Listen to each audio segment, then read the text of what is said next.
এগুলো করেছিলাম জি আচ্ছা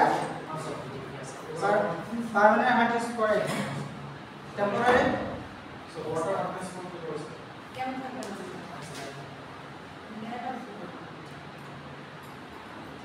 শুধু এটা পড়েছিলাম না এটা দিতে না দেয় না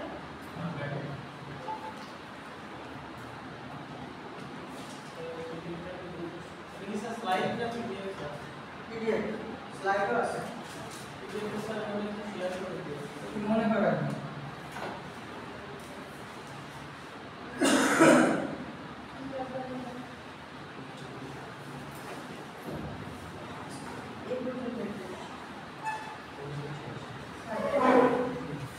এগুলো তো তুমি পাও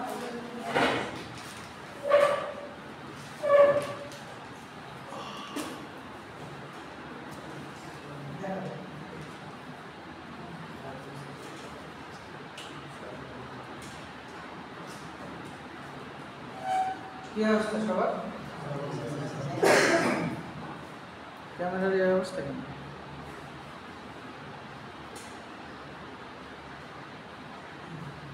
সবার কি রেজিস্ট্রেশন কমপ্লিট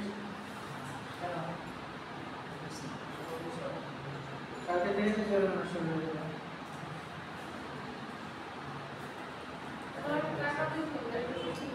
যারা দিয়ে দিয়েছে টাকা তাদেরটা হয়ে যাবে তাদেরটা হয়ে যাবে সমস্যা নেই কিন্তু যারা দেওয়া হবে তাদেরকে জরিমানা হবে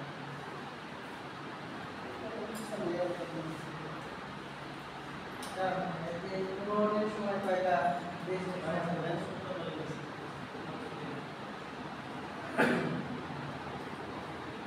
আর কোনো ইস্যু আছে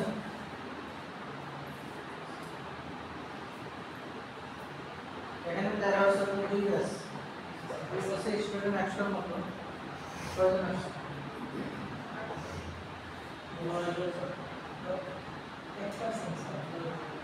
10%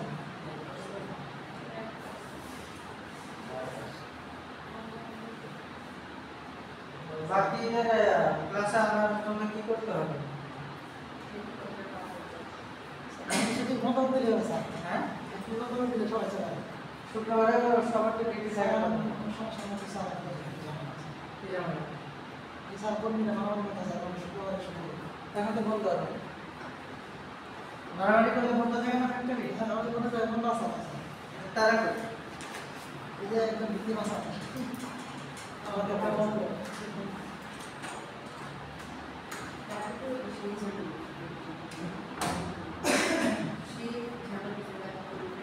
সব জায়গায় কেন? 40 টাকা করে এক টাইম তো কম হবে আমি সে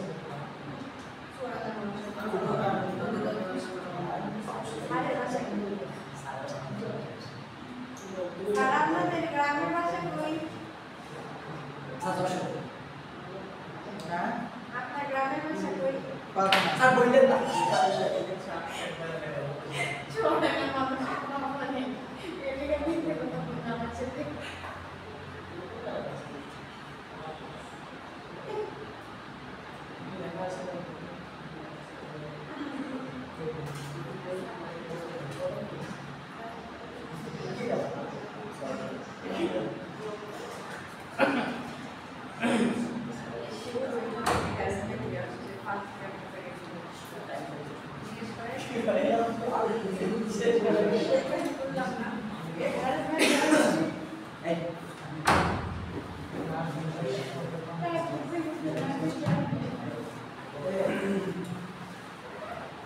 ঠিক আছে কথা বলা শেষ 4-5 মিনিট দেবো বলা আছে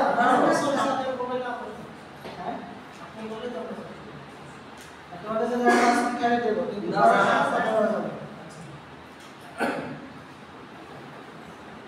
আচ্ছা হার্ডনেস অফ ওয়াটার এটা লাস্ট ক্লাসে ডেফিনিশনটা পড়াছিলাম না यस স্যার আমি বড় মানে খরচ আচ্ছা আর কিছু বলার দরকার আছে what is hardness of water আচ্ছা তার আগে একটা জিনিস বলে দিই নেক্সট ক্লাসে CQ1 হবে সিটি আছে তো হ্যাঁ সিটি আছে একটা না দুই আছে নেক্সট ক্লাসে লিখতে আমারটা তারপরের ক্লাসে দাও জি স্যার ভালো হয় ডেট বলো, ডেট বলো। এটা হচ্ছে 30 তারিখ 30 11 আচ্ছা, সিলেবাস হচ্ছে আজকে পর্যন্ত যা পড়াবো, আজকে পর্যন্ত যা পড়াবো তাই সিলেবাস। বুঝতে পারছো? আচ্ছা, হার্ডনেস অফ ওয়াটারের ক্ষেত্রে আমরা বলেছিলাম the presence of calcium and magnesium salt in the water. So calcium carbonate, bicarbonate, calcium sulfate, bisulfate, তারপর magnesium carbonate, bicarbonate, sulfate, bisulfate. এই টাইপের লবণগুলো যদি তোমার পানিতে প্রবেশ থাকে তাহলে পানি খাওয়া। তারপরে হচ্ছে জেনারেলি ক্যালসিয়াম এবং ম্যাগনেসিয়ামের লবণগুলো, এই জাতীয় লবণগুলো যদি পানিতে দ্রবীভূত থাকে তাহলে পানি খাওয়ার পানি হয় এবং সেই খাওয়ার পানি টেক্সটাইলে অ্যাপ্লাই করা পসিবল। এটা এখানে একটা এক্সাম্পল দেওয়া আছে, এটা আসলে কেন পসিবল না তার একটা এক্সাম্পল এখানে দেওয়া আছে। টেক্সটাইলে যত ওই প্রসেসিং আছে এসে বলবো কেন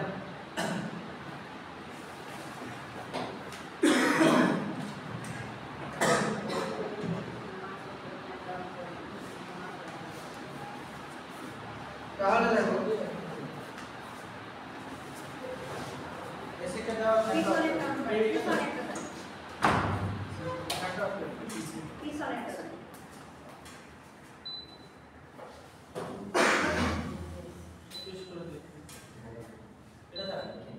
এটা করা লাগবে এটা করা সেটা অনেক ঠান্ডা হয়ে কই অনলাইন তো ঠিক আছে।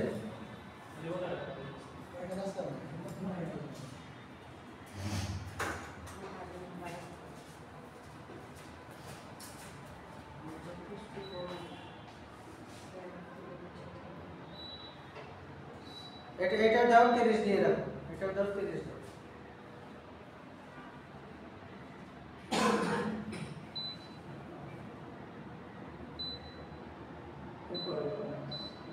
ঠিক আছে।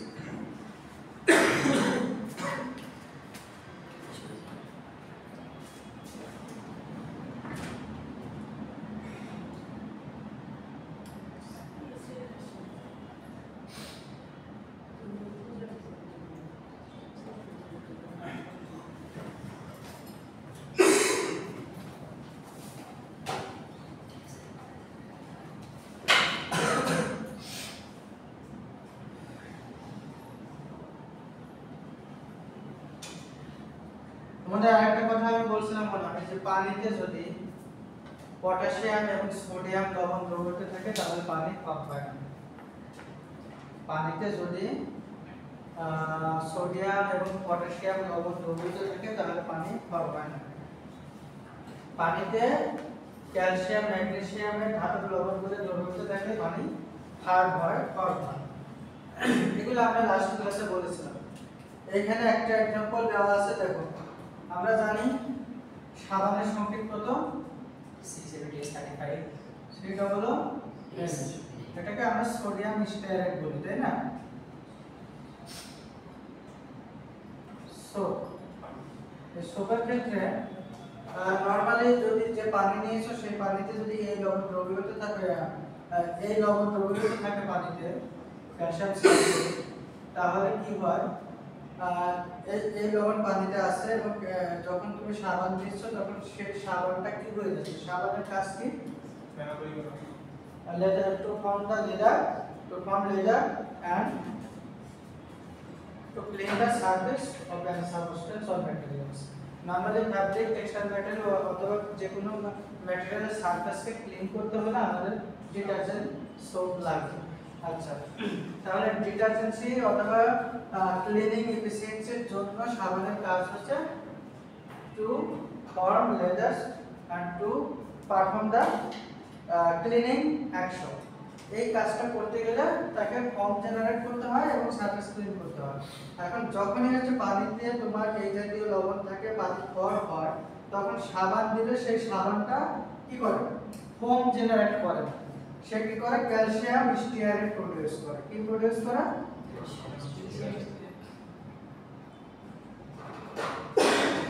ক্যালসিয়াম স্টিয়ারেট প্রোডিউস করে। আমি একটু আগেই বলছিলাম সাবান হতে বলে তাকে সোডিয়াম এবং পটাশিয়ামের লবণ হতে হবে। তাহলে এটা ক্যালসিয়ামের লবণ হয়ে গেছে। এটা কিসের? ক্যালসিয়াম সল্ট হয়ে গেছে। তাহলে এটা কি এখন ডিটারজেন্সি ক্লিনিং এফিসিয়েন্সি আমরা পাবো? পাবো না। তার মানে যদি না পাই তাহলে সে লেদার অথবা ফোমও জেনারেট করবে না। যদি এটা না করে থাকে তাহলে কি সাবান অপচয় হবে না কি হবে? তাহলে সাবান হচ্ছে তোমার অপচয় হয়ে যাচ্ছে। আর এটা হচ্ছে একটা important one of the major issue, one of the major issue for কি হার্ডনেস অফ ওয়াটার। ঠিক, হার্ডনেস অফ ওয়াটারের জন্য এটা একটা মেজর ইস্যু অথবা কি বলে ভাইটাল প্রবলেমস অথবা যেটাই বলো না কেন। তাহলে একটা প্রবলেম আমরা পাইলাম হচ্ছে সাবান ওয়েস্টেজ হওয়া। আচ্ছা, তোমরা যখন স্কাউরিং নাম শুনছো না, এটা প্রমাণ করছো না, স্কাউরিং এর ক্ষেত্রে আমরা কি করি? তেল চর্বি মোম দিয়ে করি না, কি দিয়ে করি? অ্যালকালি দিয়ে করি। অ্যালকালি দিয়ে করি। আর কি করি? ডিটারজেন্ট দিই অপদ্রব্য করার জন্য। আমরা স্কাউরিং প্রসেসের মধ্যে ডিটারজেন্টও দিই অথবা সাবান সোপ দিই, পাশাপাশি হচ্ছে অ্যালকালি। এখন বিষয়টা হচ্ছে এই সাবান যদি ওই অপদ্রব্যগুলো দূর না করে তাহলে আমাদের কি হবে? স্কাউরিং এর কাপড় থেকে অপদ্রব্য দূর হবে, ময়লা অপদ্রব্য? যদি না হয়, স্কাউরিং প্রসেসটা ঠিক মতো যদি না হয় তাহলে নেক্সট ওয়েট প্রসেসিং পসিবল? আরো অনেক রিজন আছে, আমরা আস্তে আস্তে আগাচ্ছি। এখানে বেশ কিছু ইমেজ দেখো। ক্লাসিফিকেশন অফ হার্ডনেস এর ক্ষেত্রে এটা বলছিলাম ফার্স্ট ক্লাসে, বলে না? টপিকগুলো লিখে নিন, অ্যাট লিস্ট টপিকগুলো নোট করে নিন, টাইটেলগুলো। আচ্ছা, কয় প্রকারের?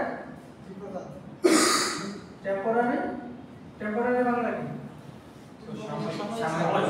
পার্মানেন্ট। আচ্ছা, এখানে কিছু ইমেজ দেখো, এগুলো টেম্পোরারি এবং পার্মানেন্ট হার্ডনেসের কারণে হয়ে থাকে। যেমন হচ্ছে দেখো স্কেল, স্কেল ফরমেশন হয়, তারপর হচ্ছে তোমার পড়াশোনা হয়। এই দুটো ইম্পর্টেন্ট বিষয়। একটা হচ্ছে স্কেল ফরমেশন, স্কেল ফরমেশন, আর একটা হচ্ছে পড়াশোনা। পড়াশোনাটা মানে কি? ক্ষয়। তোমরা ওই যে বয়লার দেখছো ইন্ডাস্ট্রিতে, বয়লারের কাজ কি? স্টিম উৎপন্ন করে। কি দিয়ে করে? পানিকে জ্বালায় করে না, ফুটায় করে না? আচ্ছা, সেই পানিতে যদি তোমার ওই পানি যদি হার্ড হয় অথবা এই জাতীয় লবণ দ্রবীভূত থাকে তাহলে কি হয়? ওই যখন পানিটা ফুটাইতে থাকে তখন এই বয়লারের তলায়, বয়লারের এই জায়গাগুলোতে আস্তরণ করে। তোমরা বাসা বাড়িতে যদি কোনো সিলভার অথবা কোনো কিছুতে কন্টিনিউয়াসলি পানি ফুটাতে থাকো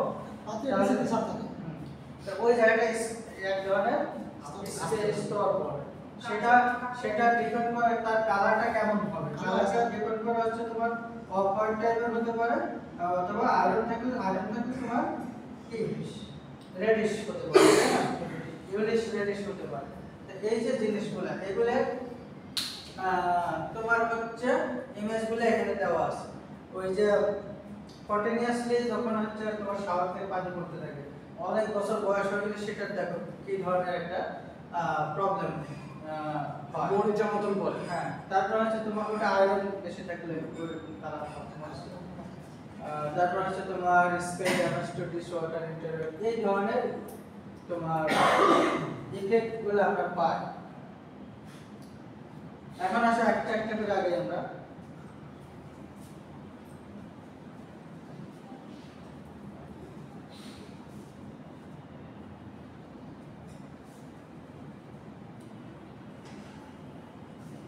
ক্লাস টেস্টের ডেট এবং সিলেবাস পুরোটা সাবজেক্ট গ্রুপে দিয়ে দিবেন। টেম্পোরারি মানে অস্থায়ী। অস্থায়ী হার্ডনেস কখন হয় যখন হচ্ছে যে পানিতে বাইকার্বনেট বাইসালফেট মানে উইক টাইপের সল্টগুলো বেশি পরিমাণে দ্রবীভূত থাকে সেই ধরনের সল্ট হার্ডনেসকে আমরা টেম্পোরারি হার্ডনেস বলি। Temporary hardness is due to the presence of bicarbonate, ঠিক আছে, bicarbonate bisulfate of calcium and magnesium salt. Presence of bicarbonate and bisulfate of calcium and magnesium salt.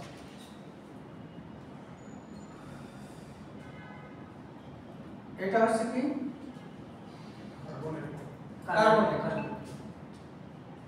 এটা হাইড্রোজেন দিলে বাইকার্বনেট। আচ্ছা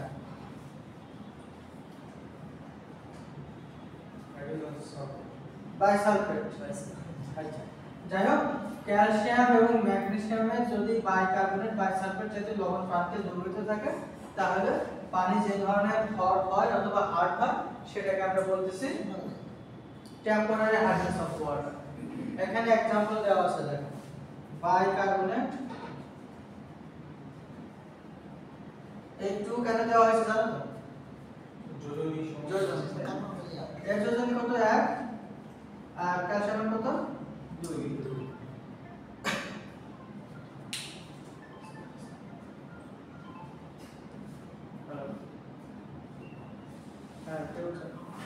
হ্যাঁ এটা 4 নম্বর অর্ডার 95 নম্বর ভাষা একদম কাকলের মোড়ে কাকলের মোড় থেকে আর ওটা দিয়ে ঢুকে দেখো ইউনিভার্সিটি ব্যানারটা মনে আছে।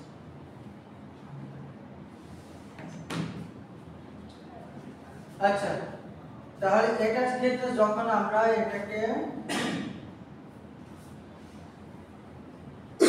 তাপ দেই অথবা আমরা যে কোনো প্রসেসের মাধ্যমে আমরা হার্ডনেস রিমুভ করি তাহলে কি হয় ক্যালসিয়াম কার্বনেটের পদক্ষেপ করে প্লাস হচ্ছে তোমার পানি পাই আর হচ্ছে কার্বন ডাই অক্সাইড গ্যাস পাই। কথা বুঝছো?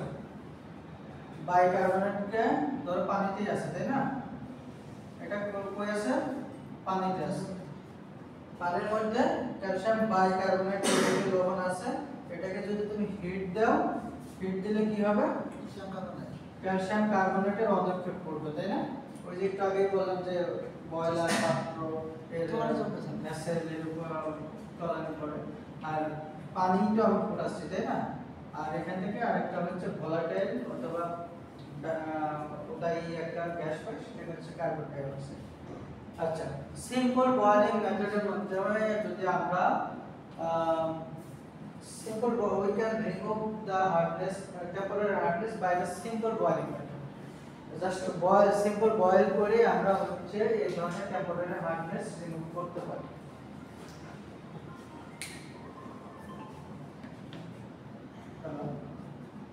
স্যার বলো ডিপার্টমেন্টে ওয়েট করো 1 ঘন্টা পরে আসছি ক্লাসে আছে।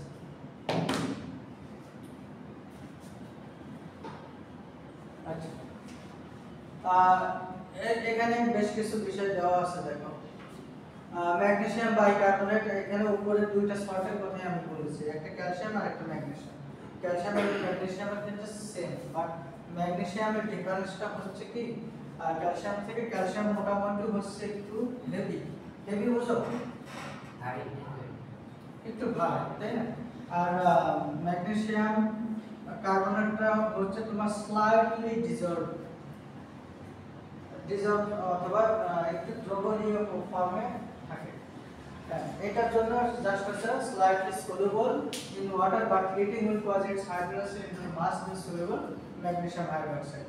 তো এটার ক্ষেত্রে হচ্ছে যদি আবার এখানে পটেনশিয়াল আমরা ম্যাগনেসিয়াম কার্বনেটকে হিট করতে থাকি তাহলে ম্যাগনেসিয়াম হাইড্রোক্সাইড আবার প্রোডিউস করে এবং এই ম্যাগনেসিয়াম হাইড্রোক্সাইড আবার ক্যালসিয়াম কার্বনেটের সাথে যুক্ত হয়ে স্কেল ফর্মেশন করে, সেটা আরেকটা প্রবলেম হচ্ছে। তো এটা হচ্ছে টেম্পোরারি হার্ডনেস। টেম্পোরারি হার্ডনেসের ক্ষেত্রে একটা সিম্পল জিনিস মনে রাখো যে সিম্পল বয়েলিং মেথডের মাধ্যমে মানে ফুটেই আমরা হার্ডনেস রিমুভ করতে পারি। আচ্ছা, পার্মানেন্ট হার্ডনেস এর ক্ষেত্রে দেখো এটা আসলে সিম্পল বয়লিং মেথডের মাধ্যমে পসিবল না। এটার জন্য বেশ কিছু মেথড আছে, যেমন হচ্ছে তোমার সোডা লাইম প্রসেস আছে, ডিমিনারেলাইজেশন প্রসেস আছে। বর্তমানে যে ওয়াটার সফটেনিং যে বলে দেখো, প্লান্ট গুলো দেখো অথবা ওয়াটার পিউরিফায়ার যেগুলো দেখো, সেগুলোতে কিন্তু ওই যে ডিআয়োনাইজেশন প্রসেস আছে, তাই না? ইলেকট্রিক্যাল এর মাধ্যমে আসতেছে, তোমরা এখানে ফিল্টার। তো সেখানে হচ্ছে তোমার ডিমিনারেলাইজেশন প্রসেস আছে, আয়োনাইজেশন প্রসেস আছে, তারপর সোডা লাইম প্রসেস আছে। এই প্রসেসগুলোর মাধ্যমে কেমিক্যালি এবং ইলেকট্রিক আয়োনাইজেশনের মাধ্যমে তোমার হচ্ছে পানির হার্ডনেস রিমুভ করতে হবে। এখানে एग्जांपल একটু দেখো, পানিতে যদি ক্যালসিয়াম আর ম্যাগনেসিয়ামের কার্বনেট, সালফেট এই জাতীয় লবণ দ্রবীভূত থাকে, তাহলে পানি হার্ড ওয়াটার বা পার্মানেন্ট হার্ড ওয়াটার। টেম্পারারি ক্ষেত্রে কি বলছিলাম? বাইকার্বনেট। আর একটু বোঝাতে পারতেছি? জি স্যার। পানিতে যদি বাইকার্বনেট, বাইসালফেট, বাইযুক্ত লবণ থাকে, আর যদি তোমার পানিতে যদি কার্বনেট, সালফেট, বাই ছাড়া থাকে, এগুলো একটু স্ট্রং এবং কি বলে ওই কাট ইজিলি রিমুভ, ঠিক আছে? এজন্য হচ্ছে এই জাতীয় লবণ যদি থাকে, ক্যালসিয়াম এবং ম্যাগনেসিয়াম দুই ধরনের মেটাল আছে, ধাতব লবণ থাকে, তাহলে আমরা ওই পানিকে পার্মানেন্ট হার্ড ওয়াটার বলবো। কথা বুঝছো? এবং এগুলো সিম্পল বয়েল অথবা ফোটানোর মাধ্যমে আমরা রিমুভ করতে পারবো। একটা एग्जांपल দাও এখানে একটু আগেই, ক্যালসিয়াম, সালফেট আর কি আছে? Sodium carbonate. এই एग्जांपलটা আমি একটু পরে যাইতাম, তারপরে দিয়ে রাখি। এর জন্য ওয়াটার সফটেনিং এর পুরো একটা চ্যাপ্টারই আছে, একটা লেকচারই লাগবে। তারপর আমি একটু বলে রাখি। প্রথমটা হচ্ছে তোমার যে পার্মানেন্ট হার্ডনেস রিমুভ করার যে প্রসেসগুলো আছে, তার মধ্যে এক নম্বরে আছে তোমার সোডা লাইম প্রসেস। সোডা কোনগুলো নাম শুনছো? সোডা কোনটা? Sodium hydroxide. সোডা কোনগুলো? আচ্ছা, এটা ক্ষেত্রে সোডা বলতে আমরা বুঝি সোডিয়াম কার্বনেট। সোডিয়াম কার্বনেটকে আমরা বলি সোডা অথবা সোডা অ্যাশ। আর কাস্টিক সোডা যেটা, সেটা হচ্ছে সোডিয়াম হাইড্রোক্সাইড। এই কনফিউশনটা এখনই দূর করে দাও। সোডা, হ্যাঁ, খাবার সোডা একটা আছে, ওটা আমি জানি, এটা লাগাও না, আমি জানি, জানতা ভুলে গেছি এই মধ্যে মনে করছে। আচ্ছা, কাস্টিক বলতে ইন্ডাস্ট্রিয়ালি সোডিয়াম হাইড্রোক্সাইডকে বলে কাস্টিক সোডা। আর সোডা বলতে শুধু সোডা অথবা সোডা অ্যাশ বলতে সোডিয়াম কার্বনেট। কথা কি বুঝতে পারছো? সোডিয়াম কার্বনেটকে আমরা বলি সোডা অ্যাশ, কাস্টিক সোডাকে হচ্ছে সোডিয়াম হাইড্রোক্সাইড। এখানে দেখো সোডা লাইম প্রসেস। লাইমটা হচ্ছে কি চুন, তাই না? কাস্টিক সোডাকে কি বলে sir? Soda ash. Soda ash. Caustic সোডাকে সোডা অ্যাশ বলে। মানে কিছুই বলার শোনা যায় না। এদিকে দেখো, কাস্টিক সোডার কেমিক্যাল স্ট্রাকচার হচ্ছে sodium hydroxide, NaOH। NaOH sodium হাইড্রোক্সাইডকে আমরা বলি কি কাস্টিক সোডা।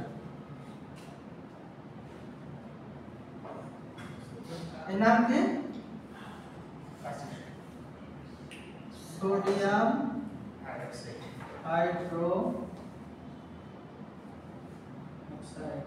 এর ট্রেড নাম কি? Caustic soda. স্যার এটা কি অ্যালকালি। আর এটা হচ্ছে তোমার সোডিয়াম কার্বনেট।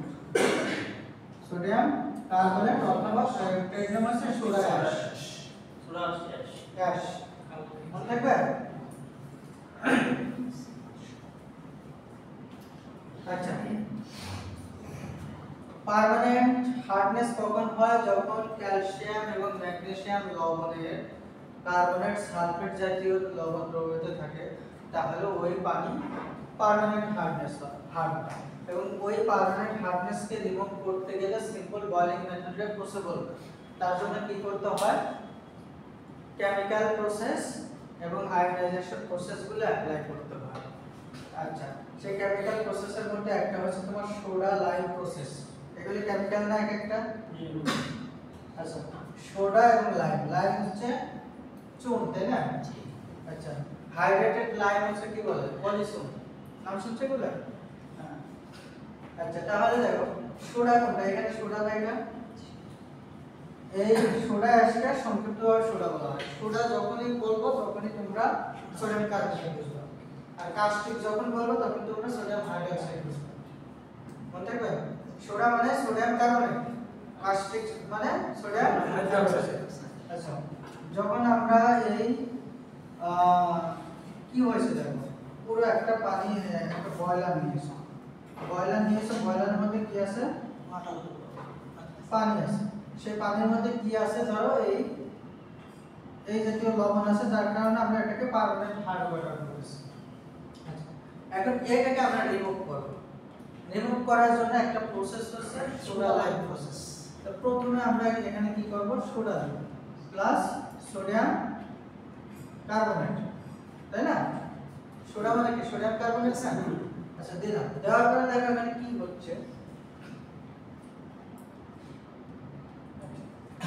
দেওয়ার পরে দেখো কি হচ্ছে। এই ক্যালসিয়াম কার্বনেট প্রোডিউস হচ্ছে না, আর সোডিয়াম সালফেট হচ্ছে।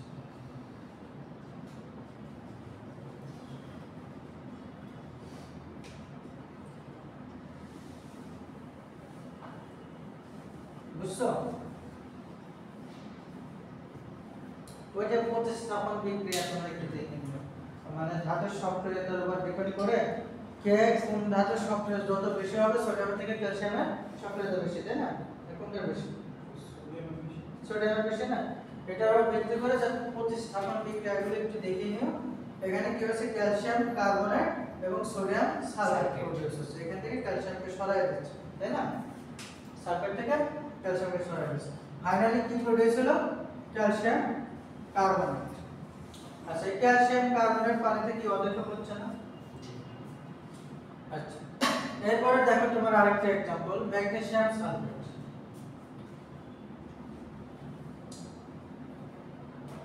তোমাদের ppm দেখাইছিলাম না? Degree ppm measurement, parts per million. হ্যাঁ, পার্টস পার মিলিয়ন আর ডিগ্রি গ্যালন, এগুলো দেখাইছিলাম না? আচ্ছা, একটু পরে মনে আছে। তাহলে তুমি যখন এখানে এই পানিতে ক্যালসিয়াম সালফেটটা আছে, তুমি কি করছো? সোডা দিছো। দেওয়ার পরে এইখান দিয়ে দেখবা কি তোমার জমা হয়েছে কি? Calcium carbonate. আচ্ছা, এখন তুমি কিভাবে বুঝবা যে এই পানির হার্ডনেস কত ছিল? কতটুকু? একটা মেজারমেন্ট তো থাকতে হবে, তাই না? সেটা আমরা কিভাবে মেজার করব? এই ক্যালসিয়াম কার্বনেটটা কতটুকু পেলাম?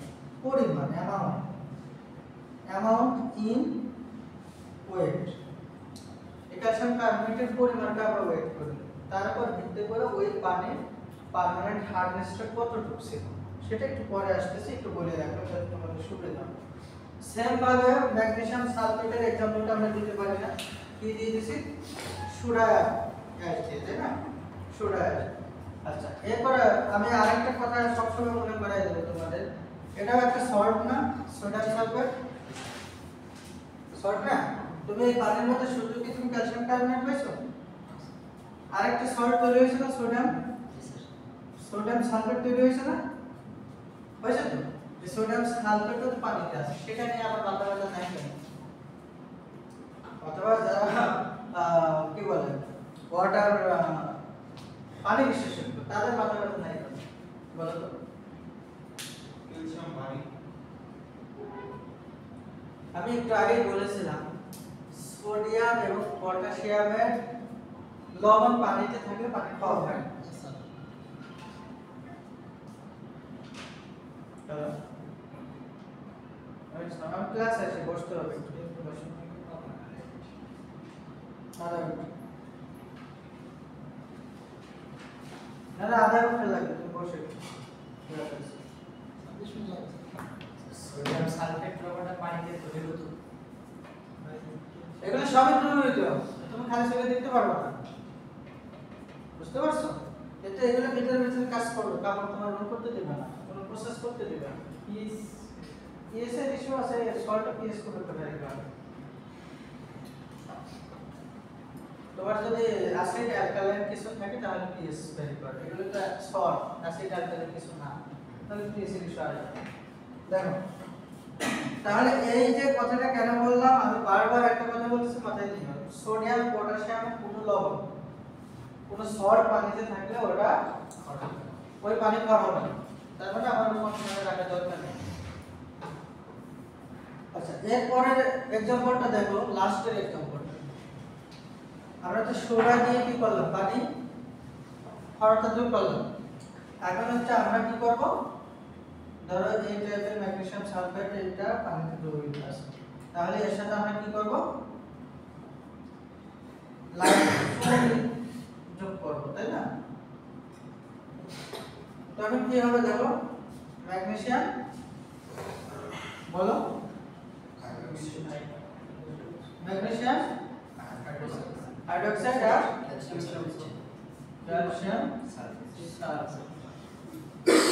তাহলে ক্যালসিয়াম সালফেটের এটা একটা অধিক্ষেপ আমরা পাচ্ছি এখানে আরেকটা ঝামেলা হচ্ছে কি ম্যাগনেসিয়াম হাইড্রোক্সাইড এটা অনেক বড় ঝামেলা এটা আবার স্কেল ফরমেশন করে এটা কার সাথে স্কেল ফরমেশন করে তুমি সেম পানিতে তুমি 100 লিটার 1000 লিটার পানি নিছো বয়লার তুমি কি অ্যাকচুয়ালি জানো যে তোমার ম্যাগনেসিয়াম সালফেট আছে না ক্যালসিয়াম সালফেট আছে তুমি জানো তাহলে তোমার কি করতে হচ্ছে এটাও দেওয়া লাগতেছে সোডাও দেওয়া লাগতেছে লাইমও দেওয়া লাগতেছে তখন সোডা দিয়ে তুমি ফাইনালি কি পাচ্ছ ক্যালসিয়াম কার্বনেট আর লাইম দিয়ে কি পাচ্ছ ম্যাগনেসিয়াম হাইড্রোক্সাইড এই দুটো নিজেরা বিক্রিয়া করে একটা স্কেল একদম বয়লারের গায়ে লাগে এবং বয়লারের গায়ে এই স্তরগুলো পড়তে থাকে লেয়ার করতে থাকে একটা পর্যায়ে কিংবা বয়লারের এফিসিয়েন্সি কমতে থাকে কি এফিসিয়েন্সি কমতে থাকে দেখো আমি অনেক রিজন একসাথে বলে যাই এখানে এগুলো যেন আলাদা চ্যাপ্টার আছে এরকম স্কেল এই ম্যাগনেসিয়াম হাইড্রোক্সাইড ক্যালসিয়াম কার্বনেট একসাথে করতে থাকবে একটা পর্যায়ে কি হয় তুমি যখন এগুলি হিট দিতে থাকবা তখন হিট ট্রান্সফারটা ইকুয়ালি হবে মাঝে মাঝে শুনছো কখনো যে বয়লার ব্লাস্ট করে অনেক লোক মারা যাওয়া হয় ক্ষয়ক্ষতি হয় কারণটা হচ্ছে কি যে হিটটা তো এই স্কেলটা ট্রান্সফার করতে দেয় না পানি তখন এই বয়লারের বাইরের প্রান্তটা বেশি পরিমাণে প্রসারিত হয় বেশি হিট পায় কিন্তু ভিতরের অংশটা অতটুকু হিট পায় তখন কি হয় ইমব্যালেন্স হিট ট্রান্সফার হয় আর ইমব্যালেন্সের কারণে অনেক সময় সেটা হচ্ছে বয়লার ব্লাস্ট এটা একটা বড় রিজন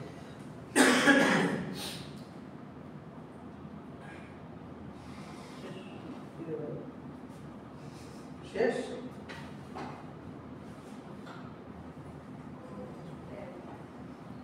আচ্ছা দেখা যাচ্ছে এই ক্যালসিয়াম কার্বনেট কি কি আয়ন আছে তারপর পিএইচ কেমন থাকে বাইকার্বনেট থাকলে সেখানে অ্যাসিডিক বাইকার্বনেট যদি দ্রবীভূত থাকে তার মানে টেম্পারেচার হার্ডনেস হলে সেখানে পিএইচ কম থাকে ওই পানির পিএইচ কত থাকে কারণ হাইড্রোজেন আছে মানে কি অ্যাসিডিক হাইড্রোজেন যেখানে থাকবে বেশি সেখানে মানে হচ্ছে অ্যাসিডিক আর যদি হাইড্রোজেন বেশি থাকে অ্যালকালাইন হ্যাঁ বুঝলেন হাইড্রোজেন থাকলে পিএইচ বেশি হবে হ্যাঁ পাওয়ার হাইড্রোজেন তোমার হচ্ছে ইয়া বলে না পিএইচ কাকে বলে জানো হাইড্রোজেন কত পিএইচ আছে হাইড্রোজেন পাওয়ার অফ হাইড্রোজেন বা হাইড্রোজেন স্কেল কতগুলো আছে জানো 16 থেকে 14 পর্যন্ত 1 থেকে 14 সাল 0 থেকে 14 স্কেল কয়টা এটা তো পিএইচ স্কেল আর স্কেল অনেক আছে একটা হচ্ছে পিএইচ স্কেল আরেকটা আছে পিওএস স্কিম আছে, ঠিক আছে? পিএস কাকে বলে? হাইড্রোজেন হাইড্রোজেন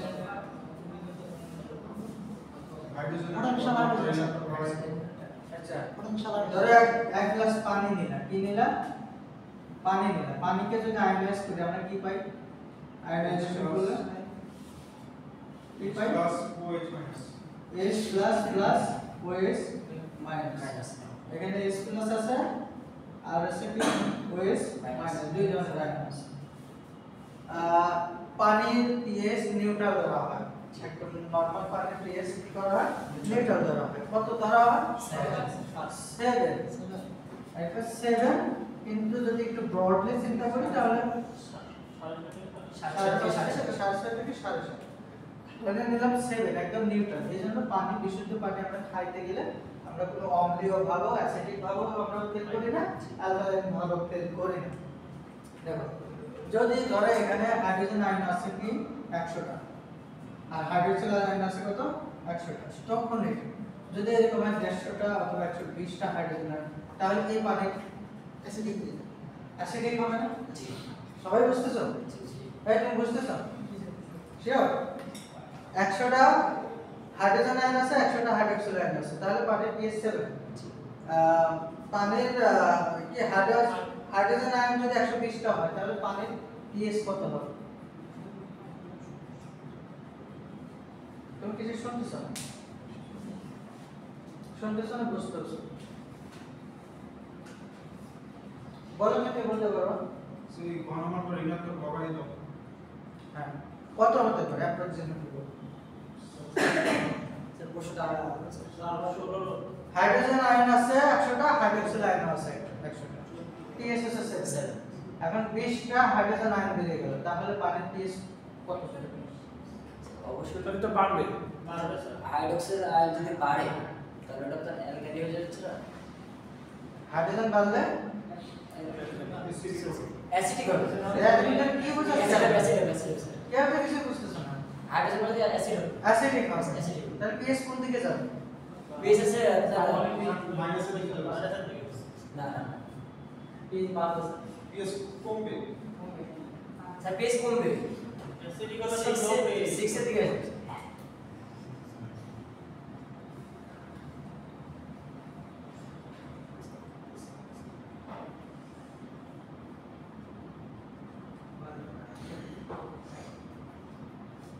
তাহলে কমবে স্যার, কি হবে তাহলে? কমবে অ্যাসিডিক হবে। অ্যাসিডিক হলে কি কোন দিকে যাবে? বেস কমবে কমবে।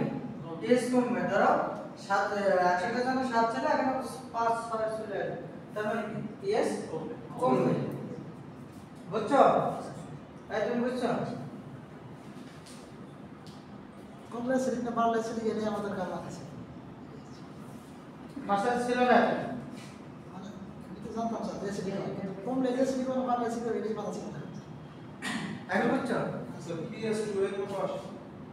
হ্যাঁ, যাই আসো, আবার ওই ক্যালকুলেশনে যাচ্ছে। 7 এর নিচে আসবে। তুমি যদি পার্সেন্টেজ করো তাহলে ওইরকমই আসবে।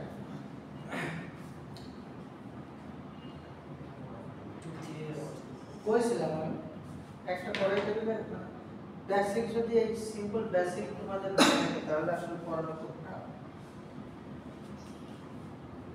এটা পড়াইছিলাম? জি স্যার পরের স্লাইডটা আমরা স্যার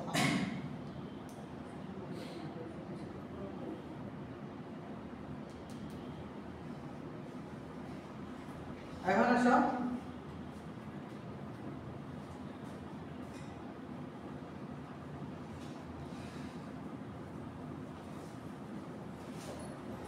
কিছু কি বুঝতেছো? জি স্যার আমার তো ডিসেকশন ছাড়া বাকিগুলো একদম 9 এর পড়াশোনা করে, একদম 9 এর পড়াশোনা।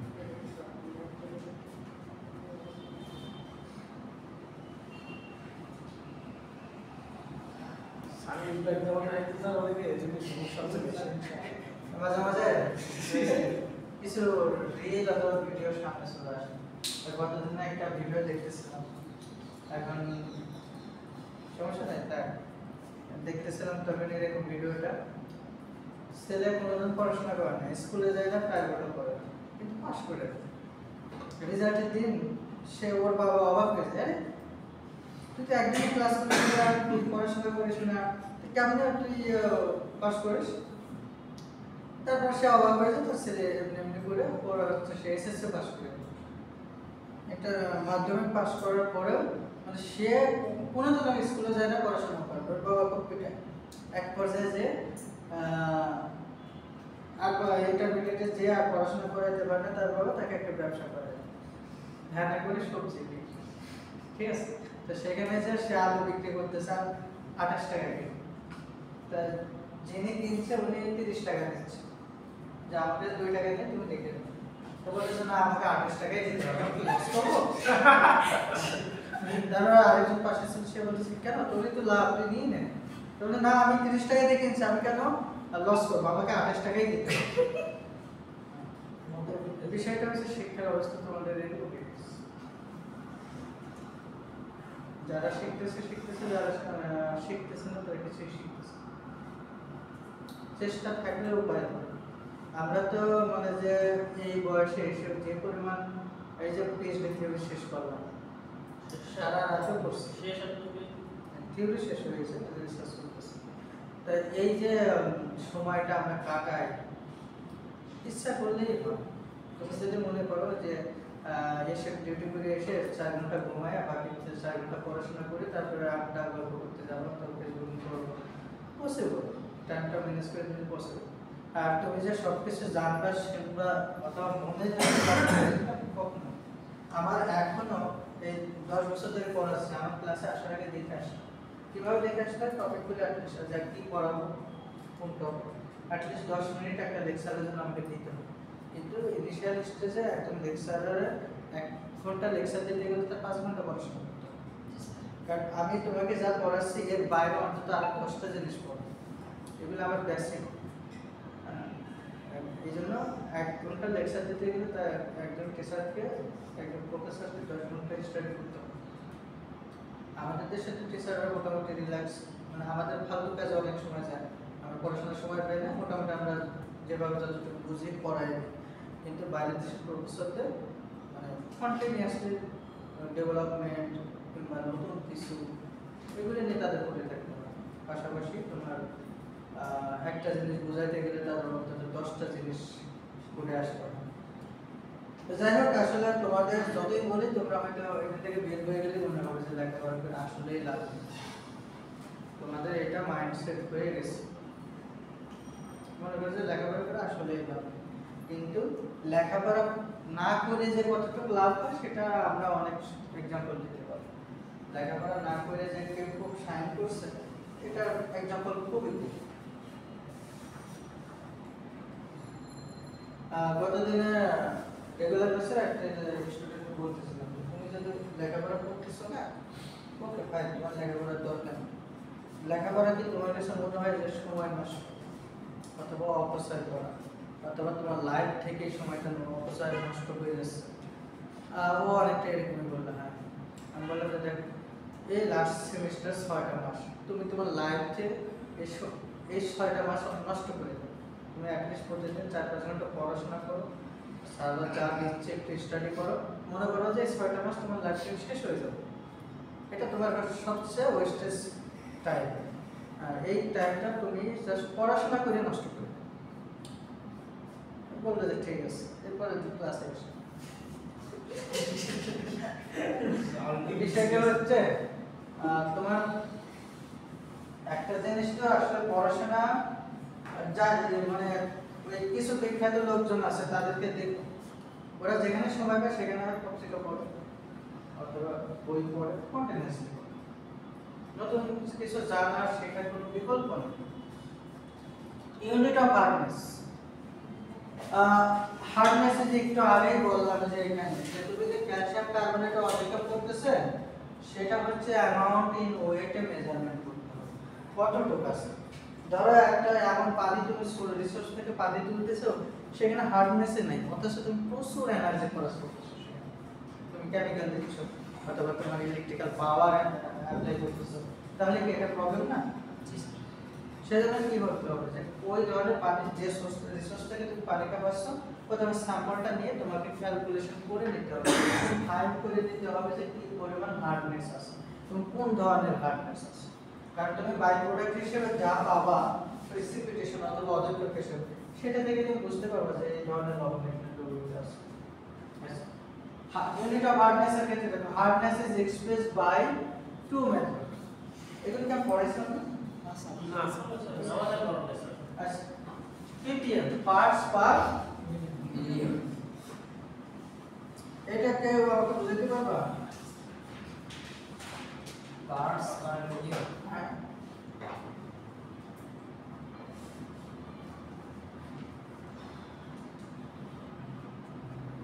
এক মিলিয়ন সমান কত? 1 মিলিয়ন সমান 10 লাখ। হ্যাঁ, 1 মিলিয়ন সমান 10 লাখ। লাখ স্যার 10 লাখ। লাখ।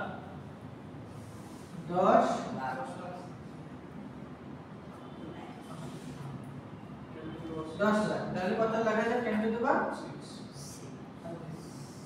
6 লেখা যায় 1 মিলিয়ন। আচ্ছা, ppm কেউ কি বলতে পারবা? আণবিক পর্যায়ে প্রতি মিলিয়ন কতটুকু পরিমাণ আছে? পার্টস দ্বারা কি বোঝাচ্ছি আমরা? অংশ।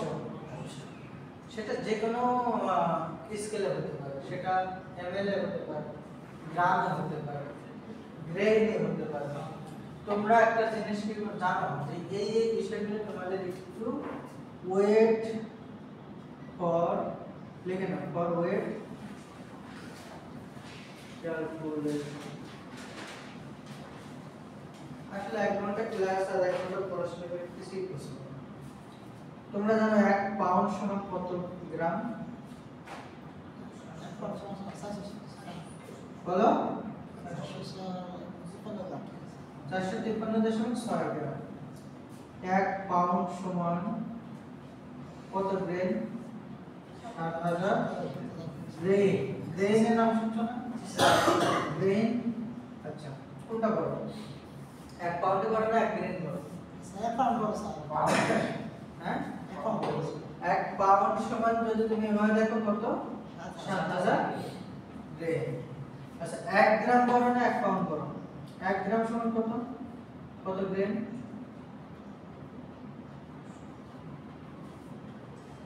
স্যার 7453 দাও কত আসে? এই তোমরা বুঝতেছো?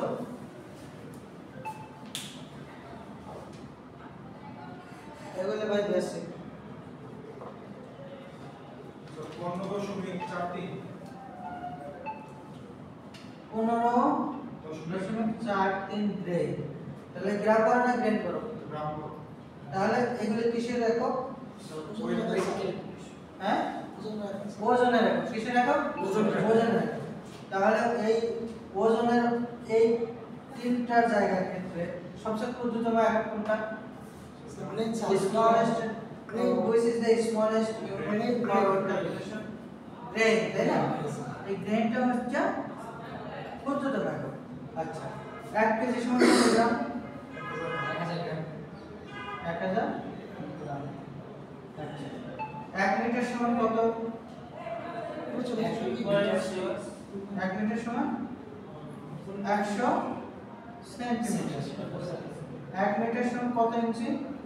39.37 ইঞ্চি। এগুলো এইরকম যত আছে। 1 মিলিমিটার 1 মিটার সমান কত মিলিমিটার? 1000 কত? 1 মিটার সমান কত মিলিমিটার?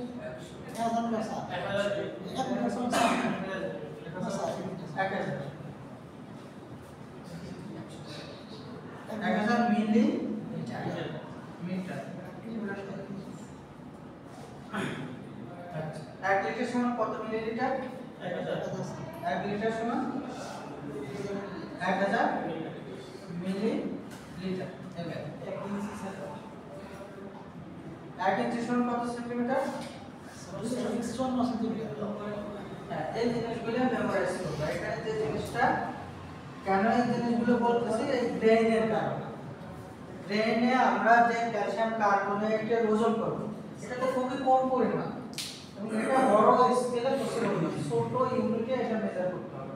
এজন্য গ্রেন আছে আর মিলিগ্রাম আছে আর অনেক ছোট, তাই না? আচ্ছা, পার্টস পার মিলিয়ন জিনিসটা কি বোঝাচ্ছে?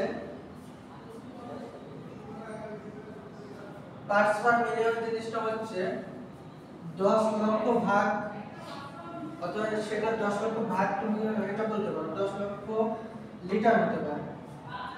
10 লক্ষ লিটার পানিতে যদি 100 গ্রেন 100 গ্রেন ক্যালসিয়াম কার্বনেট থাকে, কি থাকে? ক্যালসিয়াম তাহলে তার ppm কত? 10 লিটার হয় 1 মিলিয়ন লিটার পানিতে যদি তোমার 100 গ্রেন অথবা তোমার ধরো 100 লিটার ক্যালসিয়াম কার্বনেট থাকে, তাহলে তার ppm কত? 100 parts per million is the number of grains of calcium carbonate which is present in 1 million grains of water is called ppm. এখানে যে ইউনিটটা নিবা এটা মেজারমেন্টটা সেম ইউনিটে নিচ্ছে। এটা যদি 10 লক্ষ গ্রেন ওয়াটার হয় অথবা 10 লক্ষ মিলিলিটার ওয়াটার হয়, তার মধ্যে এই ক্যালসিয়াম কার্বনেট যতটুকু পাবা সেটাও গ্রেন অথবা মিলিগ্রাম ওজন করবা। আচ্ছা, যদি এটাকে তুমি লিটারে নাও, ক্যালসিয়াম কার্বনেট কত লিটার পাইলা, কত কেজি পাইলা, সেটা সেম ইকুয়াল তোমার ইউনিটে দিতে হবে। ঠিক আছে, নেওয়ার পরে তুমি যদি যেটা পাচ্ছ সেটা সরাসরি হচ্ছে ওই পানির হার্ডনেস, বুঝলে? আচ্ছা, সেকেন্ড আসো ডিগ্রিটা হচ্ছে তোমার বিভিন্ন দেশের 4টা দেশের নরমালি আমরা ডিগ্রিটা ফলো করি, স্কেল আছে। সেটা হচ্ছে তোমার জার্মান, ফ্রান্স, আমেরিকান, ব্রিটিশ, 4টা স্কেল আছে। তো সেই ক্ষেত্রে হচ্ছে এই ডিগ্রিটা ডিপেন্ড করে হচ্ছে গ্যালনের উপর। এক এক দেশের স্ট্যান্ডার্ড অনুযায়ী 1 গ্যালন সমান পানির পরিমাণ ডিফারেন্স। কোন দেশের জন্য 1 গ্যালন সমান 8.3 লিটার, কোন দেশের জন্য 1 গ্যালন সমান 10 লিটার। ঠিক আছে, এই স্ট্যান্ডার্ডটা ওই স্পেসিফিক দেশের স্ট্যান্ডার্ড ফলো করে আমাদের করতে হয়। তবে number of grains of calcium carbonate which is present in 1 gallon of water, অথবা যদি তোমার এরকম হয়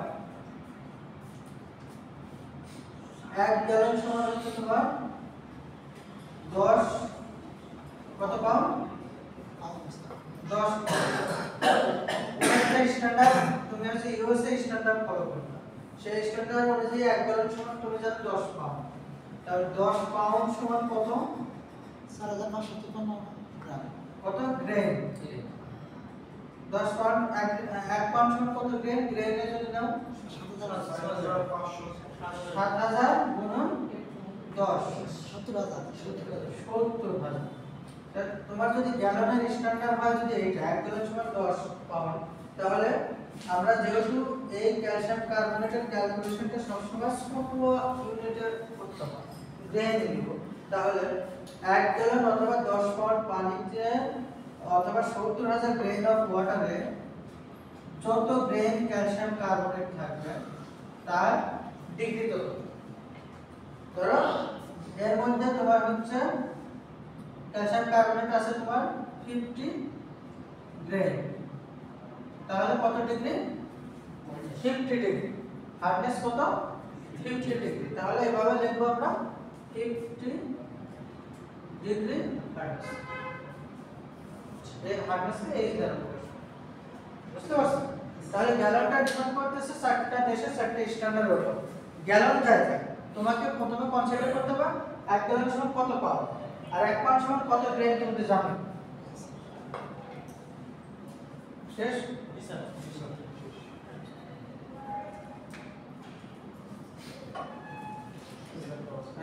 এখানে 4টা ডিগ্রি আছে, দেখে নিও, লাস্ট ক্লাসে এখান থেকে শুরু করব। German degree, French degree, American degree আর ব্রিটিশ ডিগ্রি। ঠিক আছে? জি। কোন কোশ্চেন?